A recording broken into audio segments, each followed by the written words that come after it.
Vamos a tomar contacto de inmediato, agradeciéndole la amabilidad que tiene con RCR al doctor Armando Gallegos Monteagudo. Él es el presidente del directorio de Gerens, Escuela de Posgrado. Y le agradecemos la diferencia que siempre tiene con RCR. ¿Qué gusto saludarlo, doctor Gallegos? Muy amable, buen día. Buenos días, don José. ¿Cómo está usted? Gusto de saludarlo. Bien, en el marco de Conamín 24, que se ha iniciado ayer y que se está desarrollando en Trujillo, usted va a participar en el foro ¿Cómo mejorar la calidad de vida en cada región?, ¿no? Es una pregunta interesante porque permite conocer cuáles son las deficiencias, cuáles son las falencias que se tiene justamente para ir alcanzando un desarrollo gradual en el mejoramiento de la vida de los peruanos, sobre todo en las regiones. Efectivamente, el tema está muy bien planteado. ¿Cómo, cómo la minería puede mejorar aún más la calidad de vida en las regiones? Y lo que pienso desarrollar en el foro es el análisis de varios casos donde la minería efectivamente se ha convertido en un importante impulsor de desarrollo regional y casos donde no. Entonces, la minería puede generar mucho desarrollo regional en la medida en que se manejen adecuadamente los habilitadores, los conectores entre minería y desarrollo. Eh, Podemos imaginar que hay un círculo virtuoso entre minería y mejora de la calidad de vida, pero no es un círculo que funciona en automático, hay que gestionarlo, hay que trabajarlo. Y muchas empresas se toman varios años en construir esos habilitadores que conectan la minería con el desarrollo regional. Comencemos por los casos exitosos, en todo caso los casos que pueden servir de un gráfico real a la opinión pública que nos escucha en distintos puntos del país y que han servido que la minería proyecte desarrollo en determinadas localidades del país. Un caso muy exitoso es el caso Quellaveco. Es un caso que no se ha construido de un momento a otro. Ha tomado como 30 años desde que Anglo American adquirió la concesión de Quellaveco mediante la privatización. Le ha tomado 30 años hasta poder llegar a esta fórmula exitosa de diálogo entre la región, la empresa y el gobierno. Ha sido un largo proceso de diálogo en el cual han jugado un rol fundamental la visión que desarrolló conjuntamente la empresa con la región sobre el uso del agua, el agua para agricultura, para uso humano y para minería. Ese fue el kit del asunto. Durante más de 15 años, la empresa estuvo conversando, negociando, explorando diferentes fórmulas para generar agua para uso minero, uso agrícola y uso humano. Y finalmente, luego de explorar muchas alternativas, se logró. Entonces, el agua se convirtió en un impulsor muy importante del proyecto y a la vez en un impulsor de más desarrollo regional en Moquegua. Eh, Ese fue un impulsor. Y un segundo impulsor que destacamos aquí es la construcción de una gobernanza territorial, gobernanza regional. Partió con el establecimiento de un comité, una mesa de diálogo que luego se convirtió en el comité de monitoreo de Quellaveco, uno de los esquemas de gobernanza más sólidos y más exitosos que vemos en la minería peruana, que ha permitido a este proyecto salir adelante, un espacio de encuentro entre el gobierno regional, los gobiernos locales, la sociedad civil y la empresa, que ha funcionado y que sigue funcionando y que le está dando muchos beneficios a la región y ha posibilitado el proyecto, ¿no? ¿Qué otro proyecto exitoso se puede exhibir, aparte de Cayabeco en Bueno, Moquegua? otros proyectos exitosos, tenemos el caso de Antamina, que también es un proyecto de largo aliento, con una mirada de desarrollo regional, donde se tiene una visión de cómo contribuir al desarrollo, a una visión de desarrollo compartida, donde se ha trabajado de manera muy paciente también una serie de iniciativas. En los últimos años destacan obras por impuestos, destaca un gran esfuerzo por mejorar la calidad del uso del canon, porque ese es otro gran impulsor de desarrollo territorial. La minería genera canon y regalías. pero el canon y regalías automáticamente no genera desarrollo. Hay que gestionarlo, hay que hacer un buen uso de ese recurso.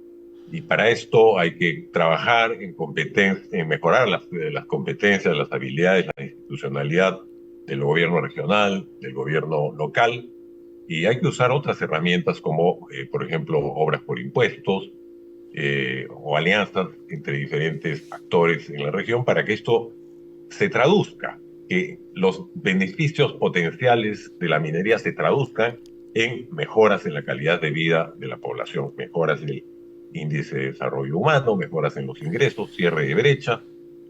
Eh, Algo muy importante que también vamos a tratar en este conversatorio es la necesidad de medir y tener métricas de desarrollo territorial. Y aquí no hay que inventar nuevas fórmulas. Las métricas son conocidas, pero no se utilizan. Tiene que haber escala, especialización y convergencia. Son tres campos de medición de indicadores. Hay que tener tableros de control. Usted sabe, lo que no se mide, no se gerencia. Hay que medir la escala. Estamos logrando que las actividades no mineras, estamos hablando ya de agricultura, de turismo, de agroindustria, está creciendo. Por ejemplo, la escala, ¿no? La escala de las actividades que se desarrollan en el territorio. Segundo, la especialización. Cada territorio, cada región tiene una ventaja competitiva o puede construir ventaja competitiva en algo. Un ejemplo es la agroindustria, en Ica, por ejemplo, que tiene las dos cosas. Tiene escala y tiene especialización. En otros casos, lo que se da es especialización, pero no escala. Un caso que se observa acá en Trujillo, por ejemplo, es el caso de la industria de cueros y calzados, de muy buena calidad. Ha crecido, pero no ha alcanzado una escala mayor. Y para alcanzar escala mayor, tiene que alcanzar una escala nacional y, ¿por qué no, internacional?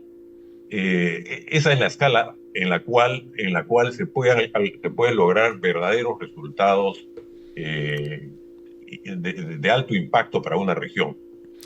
Y ¿Cómo sí, lograr escala internacional? Por ejemplo, en una industria de cueros y calzados desde Trujillo, ¿no? Hay que ponerle diseño, hay que ponerle acceso a mercados, hay que mirar mucho más allá. Hay que trabajar entre la empresa privada y también el soporte que tiene que haber del gobierno para internacionalizar una industria. Estoy dando un ejemplo concreto que podría darse.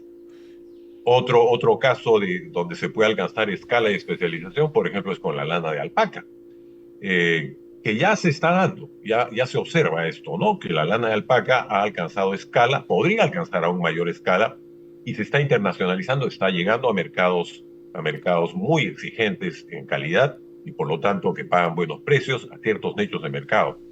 Hay que escoger segmentos donde nos podamos especializar y podamos alcanzar competitividad no solo nacional, sino internacional. Eso es lo que se observa en industrias en otros países que realmente se convierten en motores de desarrollo grandes, ¿no? ahora, Entonces, esa es otra idea muy importante. Tenemos que medir el desarrollo regional. Tenemos que generar métricas, indicadores. Tenemos que trabajar con delimitar los territorios y generar indicadores para esos territorios, tener tableros de control, dashboards de desarrollo, de medición en estos ámbitos. doctor Gallegos, tenemos experiencias exitosas, pero también tenemos algún tipo de experiencias donde no se han hecho las cosas bien, donde la falta de gestión, la falta de transparencia no ha permitido que los beneficios de la minería formal se traduzcan en acciones que benefician a la población. Sí, un caso que, que hemos analizado es el caso de Manhattan Minerals en Tambo Grande, en Piura. Es un proyecto que, digamos, está ubicado en Tamborán, en el Valle de San Lorenzo, donde inicialmente hubo inclusive eh, concordancia de la población para iniciar el proyecto, empezó a trabajar, pero no se logró, a pesar de acciones muy importantes de la empresa, que intentó conseguir anuencia de la población y concordancia, no se logró. Hubo varios años de trabajo donde la empresa estuvo haciendo una serie de acciones, de inversión, de capacitación, de contratación de mano de obra local, pero finalmente surgió podríamos decir, un desacuerdo fundamental. La población no llegó a convencerse de que este proyecto le iba a ser beneficioso. Había mucho temor. Otra vez, el agua, estamos hablando del Valle de San Lorenzo, muy, muy escaso en agua, donde las condiciones iniciales, eso es algo muy importante, cuáles son las condiciones iniciales en la región, en el territorio, cuando llega la empresa minera.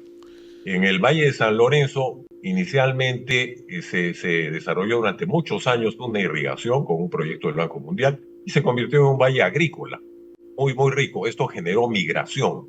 Antes era una zona muy desértica con muy poca población. Llegó esta población, desarrolló agricultura, también había muchos servicios en Tambo Grande, en la población de Tambo Grande. Llegó la empresa, hay muy importantes recursos mineros en esta zona, principalmente cobre y oro. Esta es una empresa junior canadiense, una exploradora, pero que quiso desarrollar el proyecto.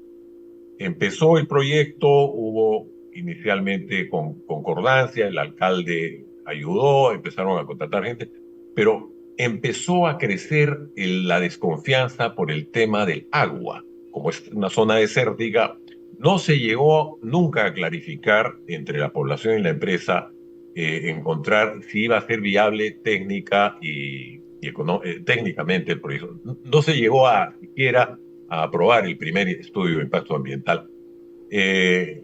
Se rompieron las relaciones. En este caso, la empresa tenía el permiso a nivel del gobierno nacional, pero no tenía la licencia social local y no la logró adquirir a pesar de todos los esfuerzos que hizo. Y principalmente fue porque no se llegó a entender por qué la población pensaba de esa manera. No se estableció una conversación, un diálogo que generara confianza y un proceso de diálogo, como por ejemplo el que se dio en Quellaveco, ¿no? Que durante más de 12 años hubo un proceso de negociación y conversación en el cual se exploraron diferentes alternativas. Usamos el río A, el río B, el río C, que construimos presas, no usamos la reserva de Pasto Grande. En fin, se exploraron una serie de alternativas.